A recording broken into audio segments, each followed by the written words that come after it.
C'est un peu ce que tous les gens à la surface de la Terre recherchent. Et donc avec mon ami Olivier, là, qui est derrière le téléphone, les serviettes. Quand on est près du bonheur, on va bientôt manger. Mais la vérité, tu me montrais la serviette. En fait, j'espère que ça va pas venir nous déranger parce que c'est très intéressant, mais il faut rester concentré. Rester bien concentré sur ce message. Le bonheur finalement dépend de deux facteurs. Le facteur de pouvoir et le facteur de vouloir. Ça rime, ça tombe bien. Les gens en fait finalement ont plus ou moins de possibilités dans la vie. Il y a des gens qui peuvent faire beaucoup de choses et d'autres très peu. Et nos envies ne sont pas forcément nécessairement en adéquation avec ce pouvoir que nous avons, ce pouvoir de faire réaliser les choses, d'aller au bout de nos efforts.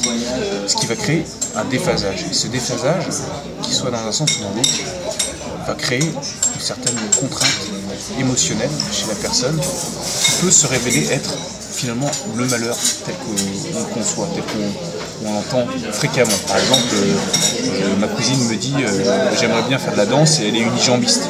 Ben, voilà. C'est vrai que je pense que c'est une des rares émissions dans C'est les stars à laquelle j'aurais même envie de participer. C'est ballot, mais ça marche pas.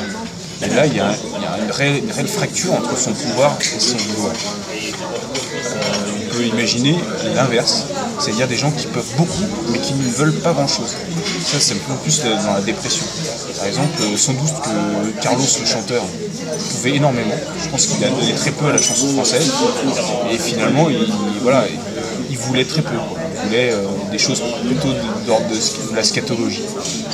Lui, il était aussi sans doute dans une sorte d'empêchement, de malheur, en fait, un peu endémique, on va dire ça, un peu endémique.